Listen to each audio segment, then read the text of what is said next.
This is a film review and recommendation of the recent, extremely successful and popular Chinese animation,哪吒.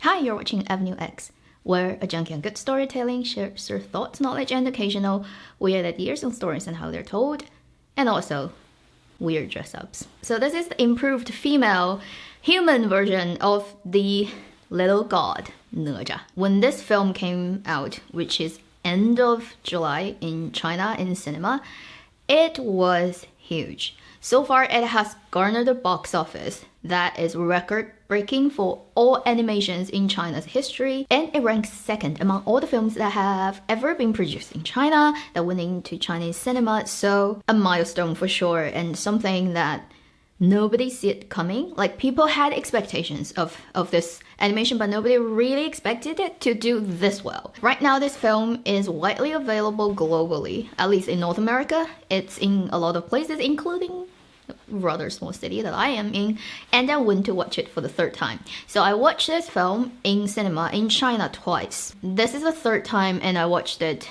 where I am in Canada on IMAX to support Chinese domestic film industry, and it really looks great on IMAX. I think it looks much better. In this review, I will keep sort of spoiler minimum because I would love people to go into the theater and experience for yourself.哪吒is a Chinese mythological figure that actually existed in the culture for a long time. But it wasn't until Yuan and Ming, which is relatively close to today, that it started to become more prominent, or it got written into books, into novels. Most famously in the sort of Chinese, currently, the book that a lot of mythology, dramas or stuff are based on, which is 封神演义. 封神 means giving people or giving whatever beings the status of God. And if you watch Love and Destiny, right in the first episode, you see the weather god, 天雷真君, was there to get this ceremony being hit by lightning for 9 times before he can claim that he's the god of war. So 封神 is that ceremony, is after which you become a god. And 封神演义 basically is a story of a lot of those powerful beings through whatever story becomes God or recognized as God. And哪吒is one of those very important characters. In the legend, he's the third son of this couple, Li Jing and Yin Furen. And Li Jing eventually also becomes Li Tianwang, sort of like a heavenly king. So he's kind of like destined to be great. But哪吒is his third son. And in the legend, the mother was pregnant for over 3 years and still couldn't give birth to the boy. And when the boy was born, it was believed to be a kind of demon. It's like a meatball. My hair, just don't fall apart. Right at the time, the tutor, the future master, which is 太乙真人, the tutor of哪吒, comes around and says, this boy is very special, give him to me, I'll become his teacher and I'll teach him. And the traditional legend of him, the most famous story, is the dragon king of the ocean caused a lot of havoc for the lives of people who live on the coast, which is where哪吒and his family and his townsfolk live. He eventually gets so angry, and to fight for his people, he basically killed the Dragon King's third son. And then the Dragon Kingdom is obviously unhappy, so comes around and say to the father, if you don't give your son to me, I'm gonna destroy your town, I'm gonna flood everything. So哪吒comes out, and then哪吒killed himself. Yeah, sacrificed himself, basically. And then after his death, his teacher used lotus root. Yeah, Chinese people love lotus flowers and lotus root to rebuild a new body for him and put his soul in it, and then he becomes this even more powerful being. Think about where Yehua's lotus flower root arm comes from. That's kind of like the ties into Chinese mythology. This is also the previous most prominent animation on哪吒is based on. Exactly 40 years ago, in 1979, Shanghai 美术制片厂 did 哪吒闹海.哪吒sort of have a big fight in the ocean, basically. That's the meaning of the title.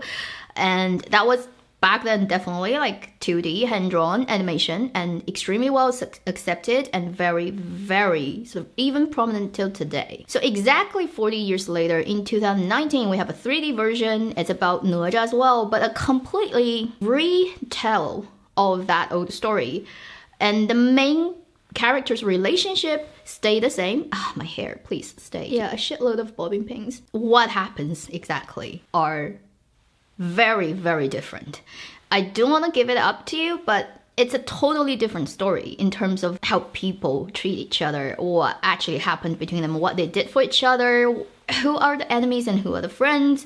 In this story, it's all different. It kind of reflects, really, after 40 years, the sort of nation's mentality on things. When you look at father-son relationship, when you look at the idea of justice, the idea of what is wrong and what is right, if you can put those two films right side by side and analyze it like you would do in film school, you know, you write essays, dissertations, you look at all kinds of things that affects the final finished product, it could become a dissertation topic. You know, you can even do a degree on it, because it's just very fascinating about how the story has changed and how it always is the product of its time. It's like any artistic creation, always you can't get out of the contextual things that whatever this piece of work is sitting in. And哪吒, 40 years difference between two works is just very fascinating to look at, especially when this happens in China, because, you know, I think this is without argument that China is the country on planet Earth that has probably experienced the most extreme version of transformation in the last 40 years, you know, from what it was until now. Probably not ever gonna happen again in human history. It depends on how long human history can last, right? As a animation standalone on itself, this technical wise is top notch. This is a very safe version of 3D that doesn't really go out of its way to do something that is unseen before. But in terms of within the industry, you know, how well things can be done today, this is definitely one of the top notch work. I would say the quality of the production is like not shy of any good other works from like Disney or, you know, Pixar. The plot is tight, interesting. It may not be like extremely well crafted that you do this to its storytelling, but it hits all the moments it needs to hit at the right time. So it is a very, very well done, clearly aimed at just being a mainstream entertainment animation film. I particularly like the voice acting, I would have to say, because I'm really into voice acting as well, but this animation did it so well. I love the main role,哪吒. The voice is dubbed by a woman, obviously. Adult woman, you know, playing young boy is like a very common thing in animation world. I love the mother's role, who actually doesn't have a perfect Mandarin. Occasionally you hear the voice slip, not pronouncing every character perfectly, but her emotion is so good, especially when she is extremely happy, excited, or when she is like extremely sad, or just towards the end of the film when she screams. Wow, that's like heartbreaking screams. I love the teacher's voice acting, because 太乙真人, the fat teacher of哪吒who rides a pig, they intentionally use Sichuan dialect. So the character still speaks Mandarin in the film, but he speaks with an extremely strong Sichuan regional dialect, which is where I'm come from. So immediately when he comes out and starts to speak like that, it feels extremely familiar and grounded. You instantly, at least for me, like this character more than say if he would have perfect Mandarin. Also, if you go to the cinema and watch this film, pay attention to the voice actor or the voice of the father role of哪吒. See if you can tell who he has dubbed as well. My clue is 10 Miles of Peach Blossoms. Oh, and finally, the young voice actor who did Ao Bing, who is the other side of哪吒. That voice is so good. It's like the perfect, beautiful young man's voice, and it fits onto the character just like perfectly. So I love the voice acting. Finally, one last thing. This film does feature a core friendship that's between two guys, right? It's between哪吒and Ao Bing, our lead character, and then the Dragon King's son, who used to be enemies in the legend and also in the 1979 version of film. But in this one, they are not. So that's like the big spoiler. The sheer amount of fan art that has been produced about this CP in China is stunning, considering this is just a film. It's like not a drama. It doesn't have like huge amount of content. It's like what they show up together probably for like what, half an hour's time. Yet the sheer amount of fan art is just like, wow. It exploded over China's internet Weibo laughter over August. So many people did crazy BL drawings and about these two rows, to the point where Xinlang actually has to go in and take out a lot of content and explode them and cancel those accounts, because some of those arts are a little bit over the top, actually really over the top. I would look at those drawings like, oh wow, it got posted, like it didn't get censored. How? Every time when this happens, I just find it fascinating, because the creators of the animation, I think they know like this could be a possibility once the film comes out, and in their creation they intentionally try to dampen that potentiality of people just go into it too much and explain it as a BL relationship. But at the same time, they also did the animation in a way that they suggested it, and also I think they know that it is a very fine line to walk, whether you make it as your selling point and not too obviously. So all in all, they are actually really successful in terms of creating this CP, that I think if they do sequels, people will just go into it for the reason of having this CP, because it's very well set up. You can see like the coming stories can be actually very interesting. And because哪吒in the animation and also in traditional legend has a couple of very strong weapons, magical weapons, such as his spear. He has two 风火轮, the wheels under his feet that helps him to travel very fast, and he has this red ribbon that's magical that can, you know, like indestructible and floats around him, anti-gravity.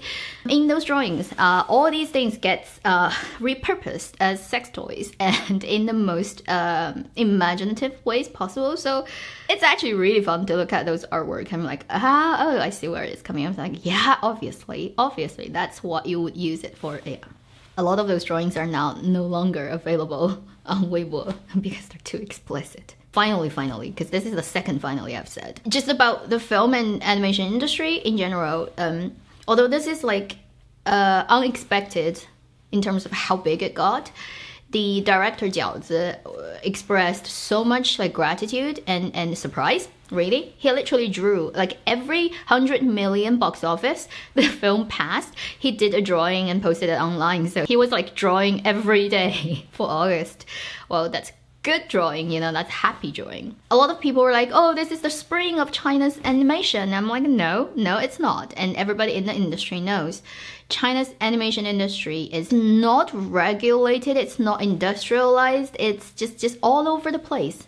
There are hundreds and thousands of little studios trying to survive. There's no very strong state support. Investment capital-wise, money doesn't really want to go into this industry. I don't know if哪吒success is gonna change that. All in all, the situation of all the animators in China is not ideal. It's actually very far from even being healthy. And I think the people in the industry clearly realizes that, but everybody is looking forward to a better future, and hopefully the success of this film can actually accelerate or works as a catalyst. And one last joke about that is there's one shot, if you go to watch this film, towards the end you'll see the tutor of Aobing, who is actually in reality a jaguar or a puma or a mountain lion, and like depends on where you are, right? He's a big cat, and he becomes a human form after cultivation, right?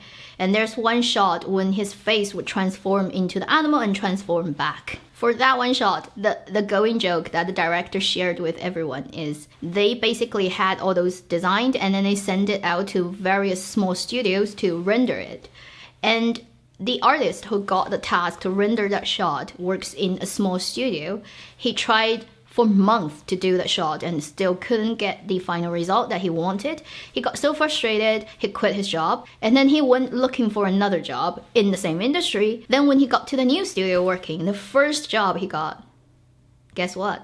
rendered that shot because his previous studio went bankrupt after he left, and that shot therefore got dealt to a different studio and happened to be again the one that he is in now. And the boss of that studio was like, well, since you've already done a lot of work on this shot, you are the person who is most familiar with it, go ahead and do it again. He eventually managed to render that shot to his liking, but it's like the shot is haunting him. But also, you know, like it also reflects just how underregulated and how unhealthy really animation industry is in China, and how actually few people are really working there and barely making it. Obviously, if you're somewhere where this film is on right now in theater, I highly recommend you go into the theater and check it out. It is all in all a very well made film and quite fun. Lots of jokes and laughing stuff going on. So yeah, you will not be disappointed. Thank you for watching Avenue X. I'll see you in my next video. Meanwhile, live long and happy drama and film watching.